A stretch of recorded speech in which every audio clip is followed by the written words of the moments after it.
जय हिंद साथियों, स्वागत है आप सभी का आपके अपनी वीकली करंट अफेयर्स की क्लास पर। दोस्तों, आज के इस सेशन में हम 5 से लेकर 11 फरवरी 2024 के इंपॉर्टेंट वीकली करंट अफेयर्स को आप लोगों के लिए कवर करने वाले हैं। दोस्तों, ये जो आपका सेशन है हिंदी इंग्लिश दोनों मीडियम में होगा और साथ ही साथ 60 प्लस इंपॉर्टेंट क्वेश्चन पूरे हफ्ते का यहां पर हम रिवीजन करने वाले हैं।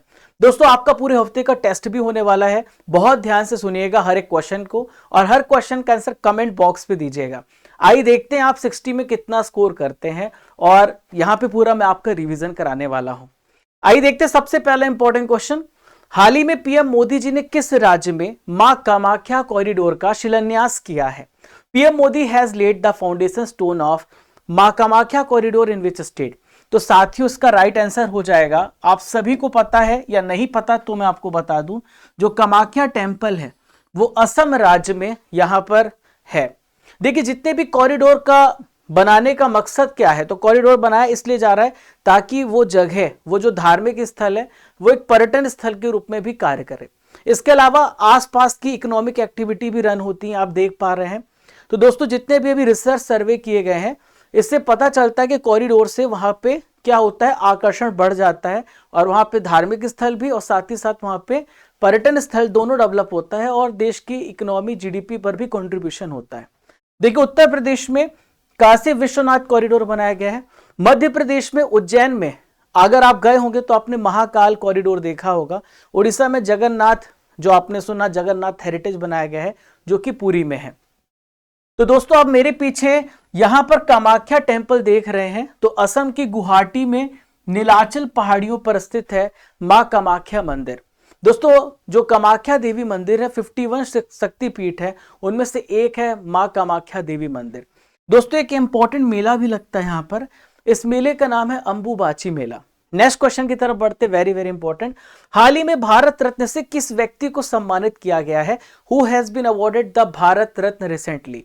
तो साथियों, भारत रत्न से लाल कृष्ण आडवाणी, बीजेपी के जो सीनियर लीडर हैं, उन्हें सम्मानित किया गया है। एम वेंकैया नायडू भारत के उपराष्ट्रपति रह चुके 13 नंबर के, अभी इन्हें पद्म विभूषण पुरस्कार मिला है। जगदीप धनखड़ भारत के 14 नंबर के उपराष्ट्रपति हैं और जगदीप धनखड़ वर्तमान में राज्यसभा के अध्यक्ष भी हैं। मुरली मनोहर जोशी बीजेपी के सीनियर लीडर हैं। आप मेरे पीछे एल के आडवाणी को देख पा रहे हैं। दोस्तों, इनका जन्म कहां पर हुआ है? तो इनका जन्म पाकिस्तान में हुआ है, जो पहले कराची में था, और इनका जन्म कहां पर हुआ है? पाकिस्तान में हुआ है।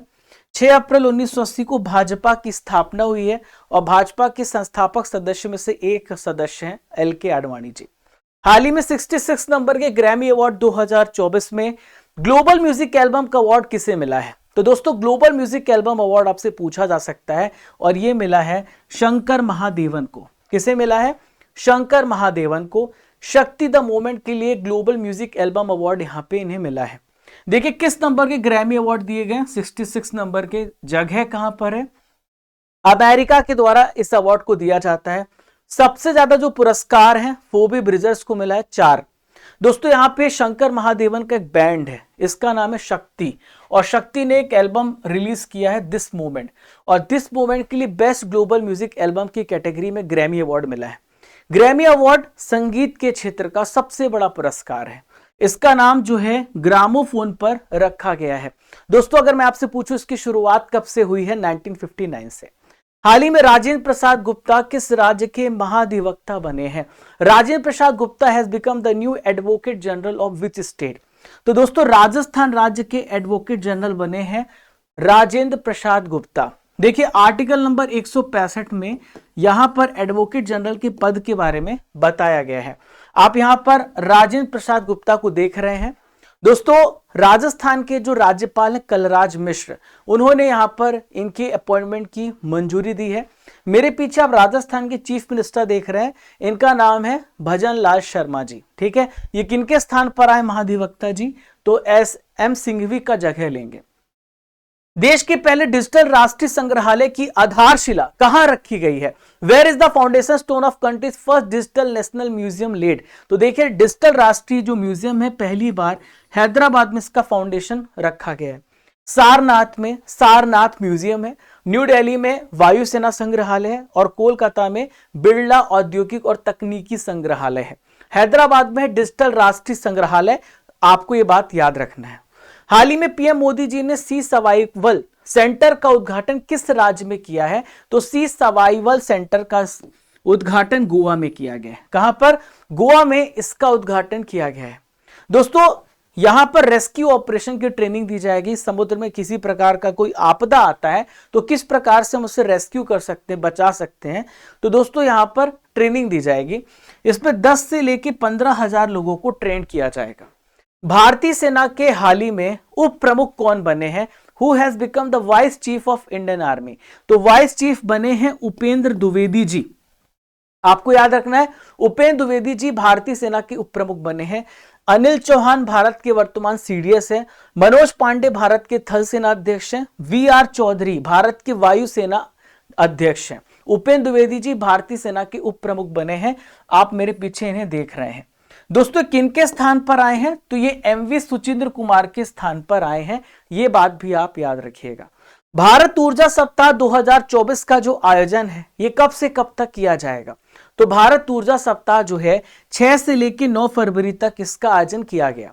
दोस्तों ऊर्जा सप्ताह से आप समझ पा रहे होंगे कि यहाँ पर एनर्जी को किस प्रकार से हम बचा सकते हैं, संरक्षित कर सकते हैं, और इसके बारे में अवेयरनेस फैलाने के लिए यहाँ पर एनर्जी वीक मनाया जा रहा है।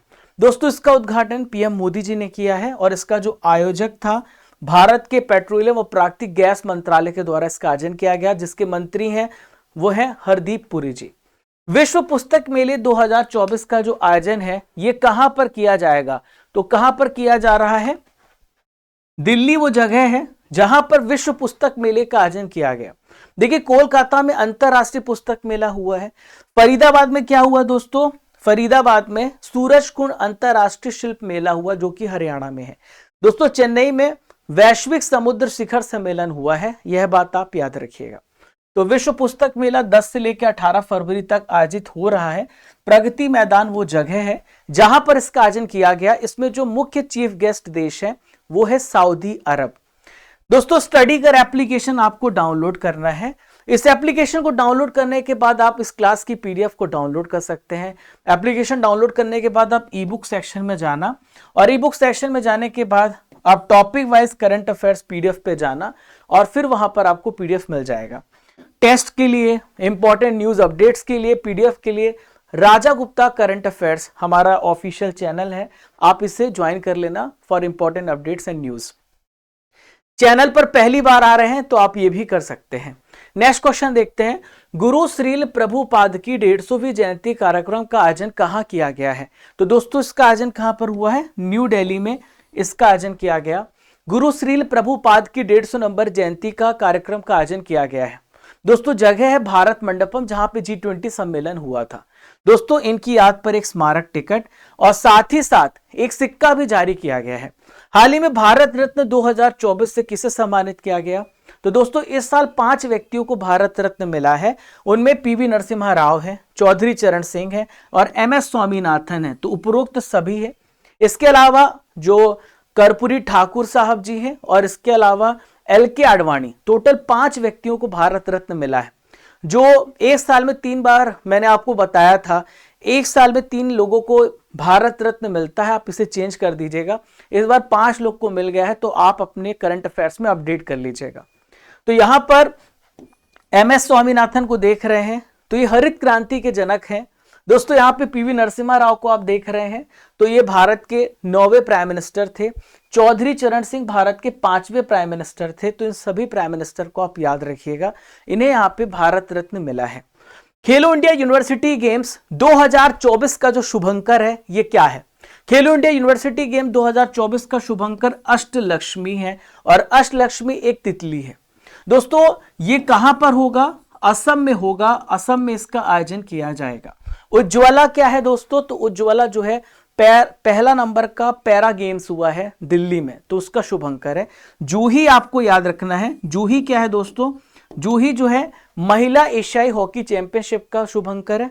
बोमन क्या है? राष्ट्र जो पुरुष एशियाई हॉकी चैंपियनशिप है उसका शुभंकर है बोमन।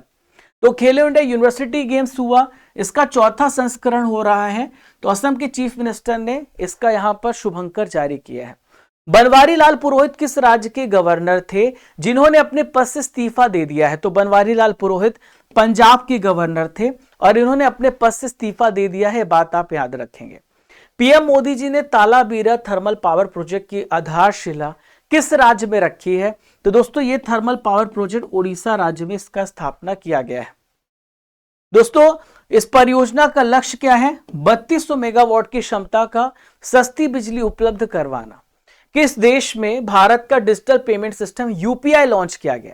दोस्तों भारत के लिए बहुत ही गर्व की बात है कि फ्रांस ने हमारे यूपीआई सिस्टम को अडॉप्ट किया है। ऐसे बहुत सारे देश हैं जो भारत के यूपीआई सिस्टम को अडॉप्ट करते हैं क्योंकि बहुत ही यूजर फ्रेंडली है। तो फ्रांस वो देश है जहां पर यूपीआई सिस्टम को लॉन्च किया गया है और यूपीआई के जरिए एफिल टावर की टिकट को भी बुक किया जा सकता है। मिशेल ओनील यूनाइटेड किंगडम के किस हिस्से की फर्स्ट मिनिस्टर बनी है? तो मिशेल ओनील उत्तरी आयरलैंड, नदर्न आयरलैंड आपको याद रखना है, इसकी फर्स्ट मिनिस्टर बनी है मिशेल ओनील और ये सिन फेन की नेता है। दोस्तों मैं आपको बता दूं कि आज एक बहुत इंपॉर्टेंट लेक्चर है, 10 मिनट किंग सीरीज वापस से स्टार्ट हो गया है और आज हम महत्वपूर्ण सूचकांक इंपॉर्टेंट इंडेक्स को पढ़ने वाले हैं। टाइमिंग होगी 10 बजे, तो 10 बजे आप सभी जुड़ना मत भूलिएगा। सारे इंडेक्स को केवल 15-20 मिनट में हम खत्म कर देंगे और सारे इंपॉर्टेंट इंडेक्स को कवर करने वाले हैं। तो मिलिएगा आप सभी 10 बजे, ठीक है। और यहां पर इसका जो थंबनेल है अपलोडेड है, तो आप जा करके देख लेना। पेरिस ओलंपिक 2024 के लिए किस भारतीय को मसाल वाहक के रूप में चुना गया है? तो दोस्तों ये जो व्यक्ति हैं अभिनव बिंद्रा है। दोस्तों कौन है अभिनव बिंद्रा? आपको याद है 2008 में जो यहां पर रियो ओलंपिक्स हुआ था, तो अभिनव बिंद्रा शूटर है जिन्होंने भारत को गोल्ड मेडल दिलाया था, आपको याद है? तो ये बात आप याद रखिएगा। दोस्तों 16 अप्रैल से लेकर 26 जुलाई तक ओलंपिक मशाल रिले होगा, उसमें अभिनव बिंद्रा भारत की तरफ से पार्टिसिपेट करने वाले हैं। आईएनएस संध्याक को कहां पर कमीशन किया गया है? Where has INS Sandhayak been commission? तो दोस्तों आईएनएस संध्याक जो है इसका राइट आंसर हो जाएगा विशाखापत्तनम। विशाखापत्तनम पर आईएनएस संध्याक को कमीशन किया गया है। आप मेरे पीछे आईएनएस संध्याक को देख रहे हैं, इसमें 160 नौसैनिक आ सकते हैं, 18 अधिकारी आ सकते हैं, इसकी रेंज 11,000 किलोमीटर है, इसका वजन 3400 टन है। यह एक पेट्रोलिंग व्हीकल है, यानी भारत की जो तट है उसका सर्वे करना, उसकी रक्षा करने के लिए इसका इस्तेमाल किया जाएगा। दोस्तों ये जो इसका उद्घाटन है किसके द्वारा किया गया? भारत के जो डिफेंस मिनिस्टर है राजनाथ सिंह, तो राजनाथ सिंह के द्वारा इसका उद्घाटन किया गया है। हाल ही में ब्रांड गार्जियनशिप इंडेक्स जारी किया गया 2024 का, इसमें दूसरे दुनिया के पावरफुल सीईओ किसे बनाया गया है? तो दोस्तों दूसरे सबसे पावरफुल सीईओ मुकेश अंबानी है जो रिलायंस इंडस्ट्रीज के मालिक हैं। और दोस्तों पहले स्थान पर कौन है? तो टेसेंट के सीईओ है हुआ तिंग मा, ये सबसे पहले स्थान पर है। हाल ही में केंद्र सरकार ने स्वास्थ्य सचिव किसे अपॉइंट किया है? तो दोस्तों यहां पे हम हेल्थ सेक्रेटरी की बात कर रहे हैं, तो हेल्थ सेक्रेटरी आप याद रखेंगे तो ये अपूर्व चंद्रा जी हैं जिन्हें हेल्थ सेक्रेटरी अपॉइंट किया गया है। दोस्तों जय शाह की बात करें तो जय शाह जो एशियन क्रिकेट काउंसिल के तीसरी बार चेयरमैन बने हैं, जो भारत के वर्तमान में बीसीसीआई के सचिव हैं। अनिल कुमार लाहौटी ट्राई के अध्यक्ष है, telecom regulatory authority of India के अध्यक्ष हैं। पहले ये जो आरआरबी है, रेलवे बोर्ड है, उसके ये अध्यक्ष थे। अभी वर्तमान में जया वर्मा जी हैं, जया कुमार वर्मा जी, तो वो बनाई गई हैं, पहली महिला अध्यक्ष है। जो चंपाई सोरेन है झारखंड के सीएम बने हैं, झारखंड के नए सीएम कौन है? चंपाई सोरेन है, ये बात आप याद रखेंगे। तो दोस्तों अपूर्व चंद्रा आप यहां पर देख पा रहे हैं, तो पहले ये सूचना और प्रसारण सचिव थे, अब यहां पर ये जो है स्वास्थ्य सचिव बनाए गए हैं और नए जो संजय जाजू हैं ये भारत के नए सूचना और प्रसारण सचिव अपॉइंट किए गए हैं। अगले क्वेश्चन की तरफ बढ़ते हैं। ओलेग कोनोनेको किस देश के अंतरिक्ष यात्री हैं जिन्होंने अंतरिक्ष में सबसे ज्यादा दिनों तक रहने का एक वर्ल्ड रिकॉर्ड बनाया है? तो दोस्तों ये रशिया के हैं। किस देश के हैं? रशिया के हैं। इन्होंने 879 डेज, कितने? 880 में एक कम, इतने दिनों तक सबसे ज्यादा समय तक ये रहने का एक रिकॉर्ड बनाया है। हालांकि एक कंटिन्यूअस नहीं रुके हैं, कई बार ये गए हैं अंतरिक्ष पे और वहां पर फिर रुके, तो कंटिन्यूअस इन्हें नहीं कह सकते। अभी 1000 दिन का भी रिकॉर्ड बनाने वाले कुछ ही महीनों पर वापस से जाएंगे, ठीक है। तो आप मेरे पीछे ओलेग कोनोनेको को देख रहे हैं। इन्होंने अलग अलग समय पर अंतरिक्ष में जाकर के समय बिताया है और एक अपना रिकॉर्ड बनाया है। अगले प्रश्न की तरफ बढ़ते दोस्तों, वेरी वेरी इंपॉर्टेंट क्वेश्चन। मुख्यमंत्री वयोश्री योजना किस राज्य में शुरू की गई है? देखिए, वयोश्री योजना की हम बात कर रहे हैं तो महाराष्ट्र राज्य में वयोश्री योजना स्टार्ट की गई है। आपने वयोवृद्ध सुना है? तो बुजुर्गों के लिए महाराष्ट्र में वयोश्री योजना स्टार्ट की गई है। ठीक है, इसमें 65 साल से ऊपर जो मानसिक रूप से परेशान है, जो शारीरिक रूप से विकलांग है, उनकी मदद करेगी सरकार। और दोस्तों, छत्तीसगढ़ में रामलला दर्शन योजना स्टार्ट हुआ है। कौन सी योजना? रामलला दर्शन योजना। मध्य प्रदेश में रानी दुर्गावती अन्न योजना। हिमाचल प्रदेश में महिला ऋण सशक्तिकरण योजना स्टार्ट किया गया। इसके अलावा राजीव गांधी स्वरोजगार योजना भी हिमाचल प्रदेश में चलाई जा रही है। दोस्तों, मुख्यमंत्री वयोश्री योजना की जो लागत है वो 480 करोड़ रुपए है। ठीक है, और 15 लाख जो वरिष्ठ नागरिक है उनको फायदा मिलने वाला है। हाल ही में किस देश ने भारतीय नागरिकों के लिए वीजा मुक्त यात्रा नीति की घोषणा की है? तो दोस्तों, ईरान ने कहा है आप आइए, हमें पैसा दीजिए, हमारे पर्यटन को बढ़ाइए। तो ईरान वो देश है जिसने भारतीय नागरिकों को वीजा मुक्त यात्रा करने का परमिशन दिया है। किस संस्थान ने हाइपर वेलोसिटी टनल का सफल परीक्षण कर लिया है? तो दोस्तों, ये संस्थान है IIT कानपुर। कौन सा संस्थान है? IIT कानपुर वो संस्थान जिसने हाइपर वेलोसिटी टनल का सफल परीक्षण किया है।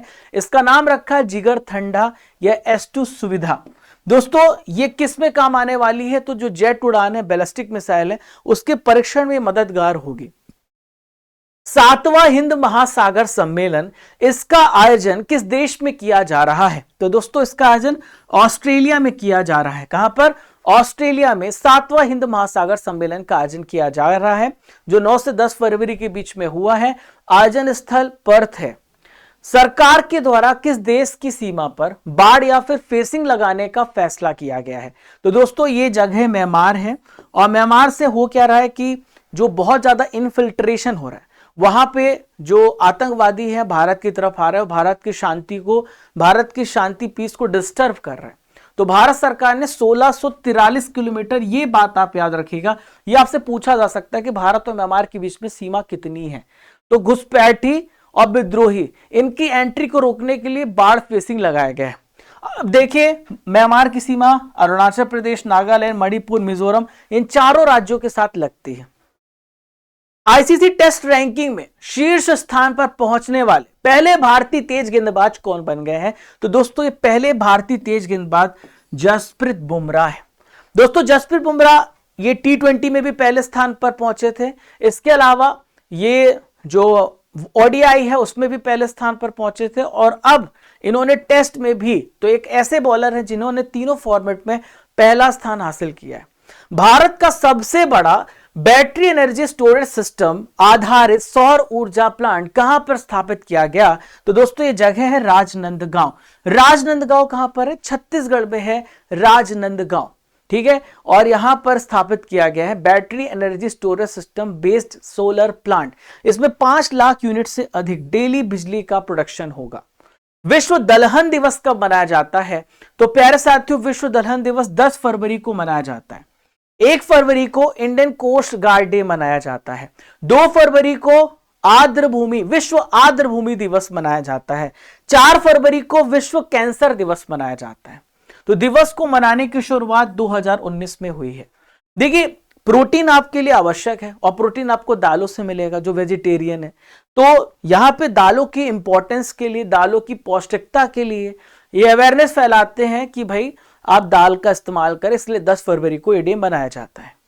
माइक्रोसॉफ्ट 2025 तक भारत में कितने लोगों को आर्टिफिशियल इंटेलिजेंस की ट्रेनिंग देगा?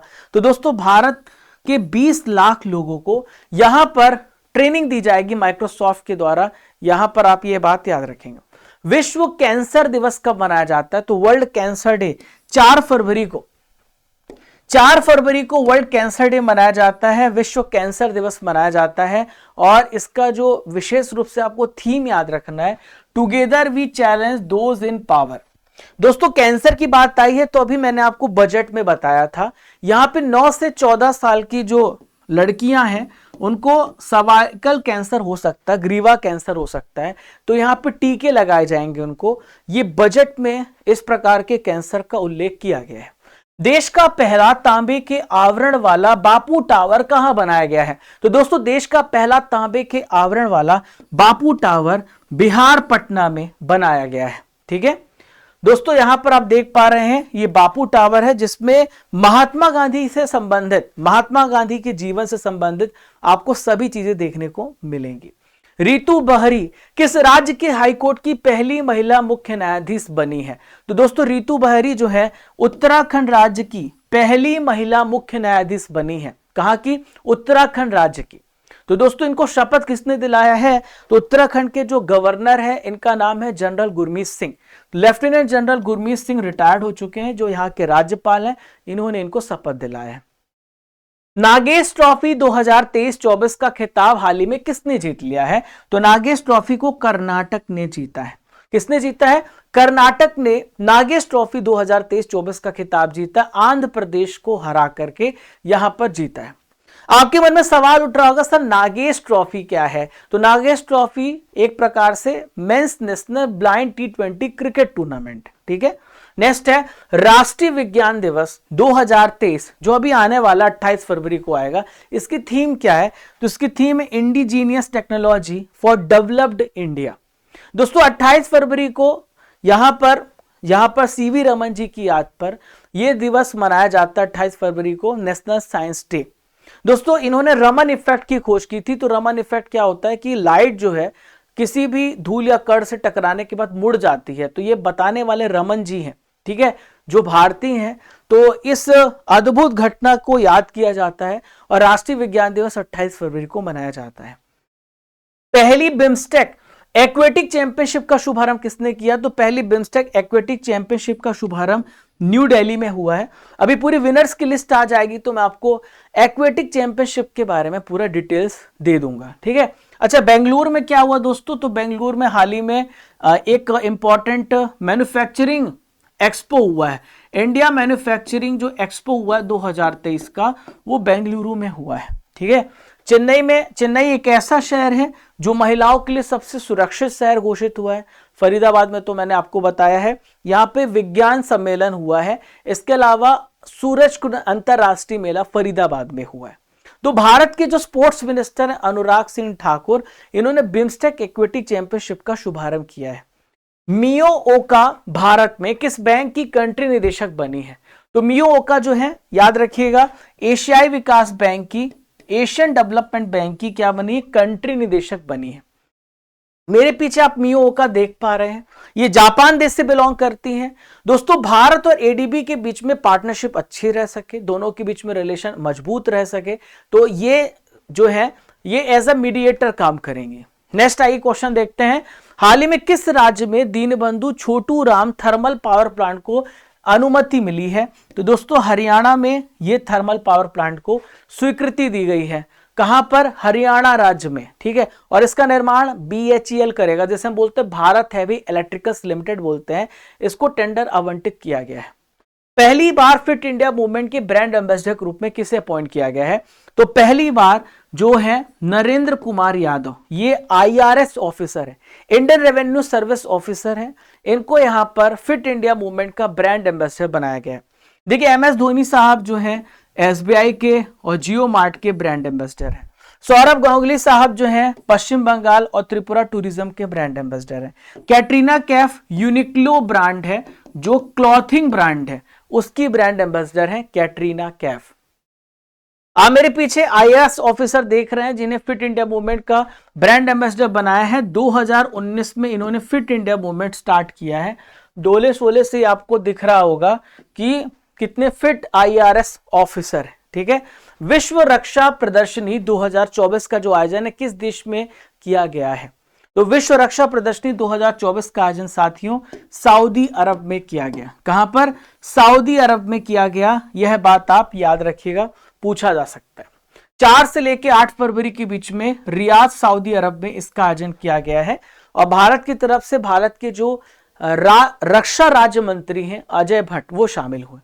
सैफ अंडर 19 महिला फुटबॉल चैंपियनशिप 2024 का खिताब किसने जीता है?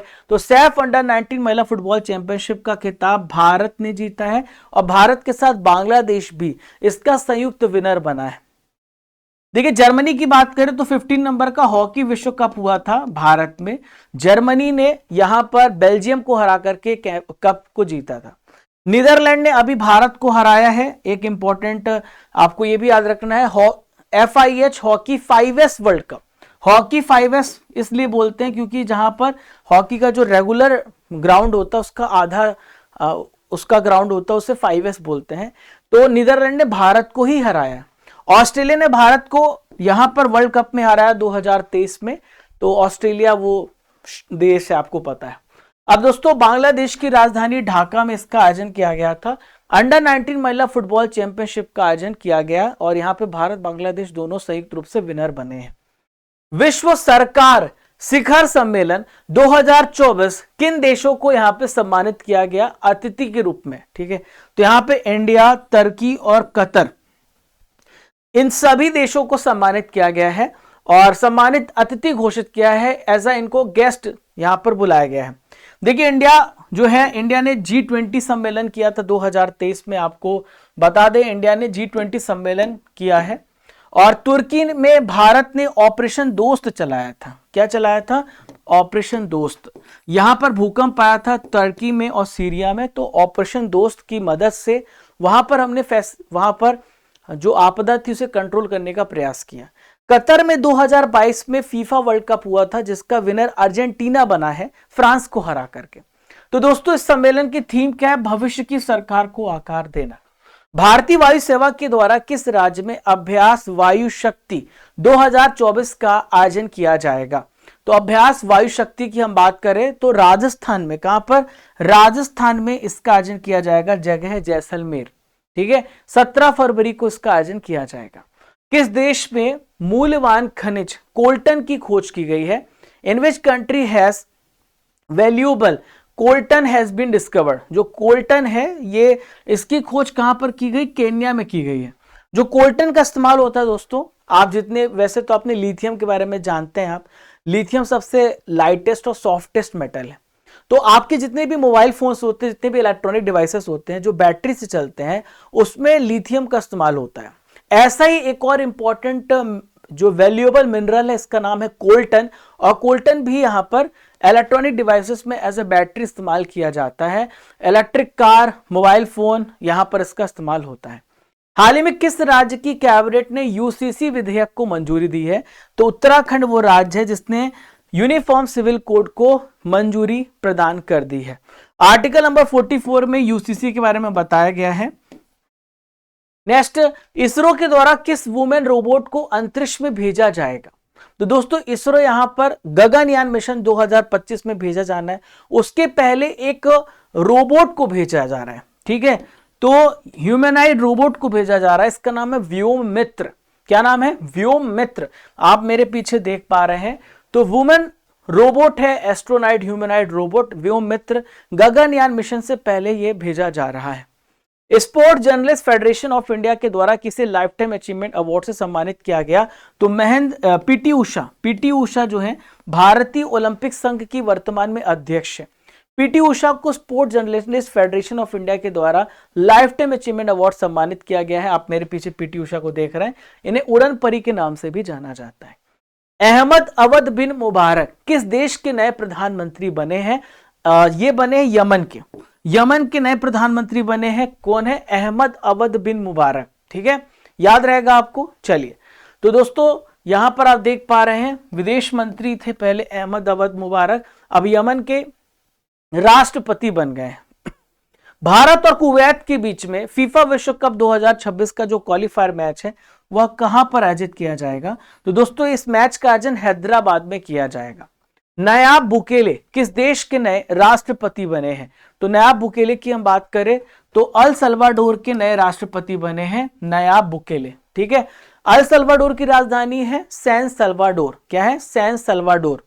तो दोस्तों इसके ये भारी बहुमत से वापस राष्ट्रपति बने हैं। अपने आप को कूल डिक्टेटर कहते हैं, दुनिया का सबसे कूल तानाशाह बताते हैं।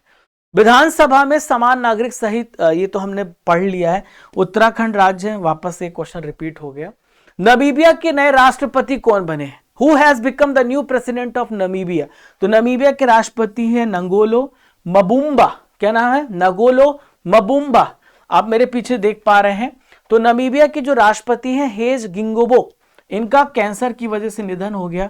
उसके बाद ये जगह खाली थी, अब यहां पर ये नए राष्ट्रपति बनाए गए हैं। लक्ष्मी नारायण अंतरराष्ट्रीय पुरस्कार से किसे सम्मानित किया गया? लक्ष्मी नारायण अंतरराष्ट्रीय पुरस्कार से प्यारेलाल शर्मा को सम्मानित किया गया। देखिए यहां पे दीपा भंडारे की बात करें तो यहां पे विज्ञान क्षेत्र का वीएसआई पुरस्कार इन्हें मिला है। सविता कांसवाल को तेंजिन नोर्गे पुरस्कार दिया गया है मरणोपरांत। मोहम्मद शमी को अर्जुन पुरस्कार मिला है और 26 खिलाड़ियों को इस बार अर्जुन पुरस्कार मिला। अर्जुन पुरस्कार की शुरुआत 1961 में हुई है। 15 लाख रुपए की इसमें कैश प्राइज मिलती है। तो यहां पर आप प्यारेलाल शर्मा को देख रहे हैं जो कि कंपोजर हैं, संगीतकार हैं और कला के क्षेत्र में इनके योगदान के लिए पुरस्कार दिया गया है।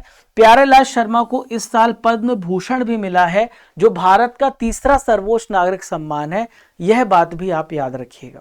जल निवारण एवं प्रदूषण नियंत्रण संशोधन विधेयक 2024 के द्वारा किस वर्ष के जल अधिनियम में संशोधन किया गया है? तो 1974 में एक्ट पारित हुआ था कि जल को प्रदूषित ना किया जाए, वरना इस पर बहुत सारे आपके ऊपर पेनाल्टी लगाई जा सकती है। तो यहां पर यह संशोधन किया गया है। पाडा रिपोर्ट के अनुसार भारत में इलेक्ट्रिक वाहनों की जो बिक्री है वो कितने प्रतिशत बढ़ गई है? तो फाडा जो है इसमें बताया कि फाडा की रिपोर्ट में बताया गया है कि भारत में इलेक्ट्रिक वाहनों की बिक्री लगभग 50% तक इंक्रीमेंट हुआ है। ईशा फाउंडेशन के द्वारा 242 फीट ऊंची आदि शिव की प्रतिमा किस राज्य में स्थापित की जाएगी? तो 242 फीट की जो प्रतिमा है उत्तर प्रदेश में स्थापित की जाएगी। कहां पर? यूपी में स्थापित की जाएगी। और ये जो आप यहां पर देख पा रहे हैं तो ये तमिलनाडु के कोयम्बटूर में जो ईशा योग परिसर है वहां पर ऑलरेडी 112 फीट की ऊंची प्रतिमा स्थापित है। उससे भी बड़ा प्रतिमा यूपी में स्थापित किया जाएगा नोएडा एयरपोर्ट के पास। उत्तर प्रदेश सरकार का जो बजट है उसे किसने पेश किया है? तो उत्तर प्रदेश सरकार का बजट सुरेश खन्ना ने पेश किया है। किसने? सुरेश खन्ना। कौन है सुरेश खन्ना? तो उत्तर प्रदेश के ये वित्त मंत्री हैं। यहां पर आप सुरेश खन्ना को देख पा रहे हैं। इस बार जो बजट पेश किया गया यूपी में सबसे बड़ा बजट है, 7.36 लाख करोड़ का बजट है और इतिहास का सबसे बड़ा बजट है। मार्क फिलिप्स किस देश के प्रधानमंत्री हैं जो भारत की 6 दिन की यात्रा पर आए हैं? तो मार्क फिलिप्स गुयाना के प्राइम मिनिस्टर हैं। ये भारत की 6 दिन की यात्रा पर आए हैं। आप मेरे पीछे गुयाना के प्रधानमंत्री को देख पा रहे हैं और ये इन्होंने भारत के प्रेसिडेंट द्रौपदी मुर्मू जी और उपराष्ट्रपति जगदीप धनखड़ से मुलाकात की है। सौराष्ट्र क्रिकेट एसोसिएशन स्टेडियम का नया नाम क्या हो गया है? तो दोस्तों ये हो गया निरंजन शाह स्टेडियम। क्या हो गया है? निरंजन शाह स्टेडियम हो गया। दोस्तों आज का आखिरी इंपॉर्टेंट करंट अफेयर्स आप सभी के सामने रहा। केंद्रीय कैबिनेट ने मत्स्य पालन क्षेत्र के लिए किस योजना को मंजूरी दी है? तो मत्स्य पालन क्षेत्र के लिए प्रधानमंत्री मत्स्य किसान समृद्धि सह योजना की मंजूरी दी है। दोस्तों सूर्योदय योजना जो है इसके तहत 1 करोड़ गरीबों के घर पर छत पर यहाँ पर सोलर पैनल्स लगाए जाएंगे जिससे कि उनके घर में बिजली सप्लाई लगातार होती रहेगी और साथ ही साथ उनका बिजली बिल भी कम आएगा। विश्वकर्मा योजना की हम बात करें तो 17 सितंबर 2023 को इस योजना को लॉन्च किया गया था और इसका मकसद है जो श्रमिक वर्ग है उसको लोन प्रोवाइड करना ताकि वो अपने बिजनेस को बढ़ा सके। पीएम महिला किसान ड्रोन योजना, आपको नाम से स्पष्ट है, ड्रोन का इस्तेमाल करके यहाँ पे कृषि को बढ़ाना है। ठीक है, कृषक। तो यहाँ पर क्या होगा, सभी राज्य केंद्र शासित प्रदेश में अगले 4 साल में 6000 करोड़ रुपए से अधिक का इन्वेस्टमेंट किया जाएगा और यहाँ पर मत्स्य पालन क्षेत्र की मदद से 75,000 महिलाओं को एम्प्लॉयमेंट भी दिया जाएगा। तो दोस्तों कैसा लगा आपको 60 महत्वपूर्ण प्रश्नों का सेशन? केवल 34 मिनट में आपने 60 महत्वपूर्ण प्रश्न को खत्म कर लिया है। दोस्तों 10 क्वेश्चन का अभी टेस्ट और बाकी है क्योंकि आपको पता है कि आपके राजा साहब जब तक पूरा दिमाग में आपके भेजे में पूरी चीजें डाल नहीं देते तब तक आपको छोड़ते नहीं है। तो दोस्तों आइए देखते हैं, कर्पूरी ठाकुर किस राज्य के पूर्व मुख्यमंत्री थे? तो कर्पूरी ठाकुर बिहार के 2 बार मुख्यमंत्री थे जिन्हें भारत रत्न मिला है और भारत रत्न प्राप्त करने वाले 49 नंबर के व्यक्ति हैं। नेक्स्ट देखते हैं, मां कामाख्या मंदिर किस राज्य में है? तो मां कामाख्या मंदिर असम राज्य में है। 2024 में ओलंपिक कहां पर आयोजित किए जाएंगे? तो 2024 का जो ओलंपिक होगा, वेरी वेरी इंपॉर्टेंट, इस साल होने वाला है पेरिस में। 2028 में यूएसए में होगा, 2032 में ऑस्ट्रेलिया में होगा, 2036 में भारत में होगा। अब होगा, गुप्त सूत्रों से पता चला है, अभी डिक्लेयर नहीं हुआ है। अभिनव बिंद्रा का संबंध किस खेल से था? तो शूटिंग से इनका संबंध है। ओएनजीसी की स्थापना किस वर्ष हुई? 1956 में ओएनजीसी की स्थापना हुई। भ्रष्टाचार धारणा सूचकांक में भारत को कौन सी रैंक मिली है? तो भ्रष्टाचार धारणा सूचकांक में भारत की रैंक 93 है। अब मुझे कमेंट बॉक्स में बताएं, भ्रष्टाचार धारणा सूचकांक में सबसे पहले स्थान पर कौन सा देश है? इंडस फूड 2024 का आयोजन कहां किया गया? तो ग्रेटर नोएडा में किया गया। बीएसएफ के महानिदेशक कौन बने हैं? तो नितिन अग्रवाल बीएसएफ के महानिदेशक बने हैं। गुरु श्रील प्रभुपाद का जन्म कहां हुआ था? तो कोलकाता में इनका जन्म हुआ। श्रवणी मेला किस राज्य में लगता है? तो श्रवणी मेला झारखंड राज्य में लगता है। आज का क्वेश्चन है दोस्तों, भारतीय सेना के उप प्रमुख कौन बने हैं? इसका आंसर आपको कमेंट बॉक्स पे देना है। दोस्तों आपको यहां पर एक इमेज दी गई है, जरा बताएं और अपने दिमाग पर थोड़ा जोर दें और कमेंट बॉक्स पर इनके बारे में बताइए, ये किस काम के लिए भेजी जा रही हैं, कौन है, कैसा है, सब कुछ मुझे डिटेल्स बताएं। दोस्तों एक स्टडी कर हमारा एक और यूट्यूब चैनल है, ठीक है, 44,000 सब्सक्राइबर है वहां भी, और यहाँ पर 1,50,000 सब्सक्राइबर की फैमिली हम होने वाले हैं। संभवतः आज हम हो जाएंगे, और लगातार जो मैं कह रहा हूं ना कि हम दोनों मिलकर के इतिहास रचने वाले हैं। दोस्तों स्टडी कर एप्लीकेशन पर हमारी पूरी टीम आपको यहाँ पर मैथ्स की क्लास, रीजनिंग की क्लास दे रही है। टाइमिंग 6:30 बजे डेली मैराथन, 60 दिन 60 मैराथन स्टडी कर पर। रात को 8 बजे सुरजीत सर पढ़ा रहे हैं रीजनिंग आपको, 60 दिन 60 मैराथन, और रात को फिर 9 बजे आपका पूरा जो GK section, static GK section Rajesh sir cover कर रात को 9 बजे। दोस्तों यहां पर हमने मंथली करंट अफेयर्स लॉन्च कर दिया है जनवरी महीने का, जो हिंदी माध्यम में भी इंग्लिश माध्यम में भी है, और पूरे साल की जो ईयर बुक है वो भी लॉन्च हो चुकी है। यह सब आपको स्टडी कर एप्लीकेशन पर मिल जाएगा।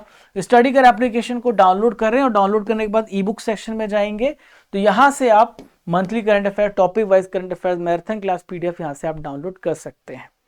दोस्तों ये टेलीग्राम है राजा गुप्ता करंट अफेयर्स, आप मुझे इसमें ज्वाइन हो सकते हैं, और साथ ही डेली रात को 8 बजे आपका करंट अफेयर्स का टेस्ट भी होता है।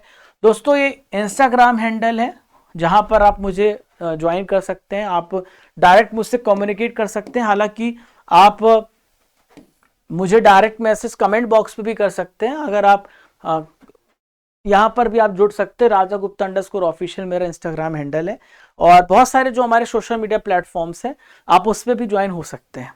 तो आशा करता हूं कि आप अच्छी पढ़ाई कर रहे होंगे। दोस्तों आज एक संकल्प लो, मैंने कहा था कौन कौन 6 घंटे 7 घंटे पढ़ रहा है, मुझे कमेंट बॉक्स से बताएगा। तो मुझे हर एक बच्चे का रूटीन चाहिए। आज कमेंट बॉक्स पे आप सभी अपना रूटीन दो, मुझे बताओ ईमानदारी से कि कौन कितने घंटे पढ़ाई करता है। मुझे आप सभी अपना आज रूटीन भेजें, मैं सबका कमेंट पढ़ूंगा, सबका रिप्लाई करूंगा। मैं चाहता हूं कि आप डेली 6 से 7 घंटे पढ़ाई करें, और आप मुझे बताएं कि आपका वीक सेक्शन कौन सा है। तो कमेंट बॉक्स पे आप अपना सब कुछ जो है कच्चा चिट्ठा लिखें, ताकि हम उस पर इंप्रोवाइज करें, मैं सबका रिप्लाई करूंगा।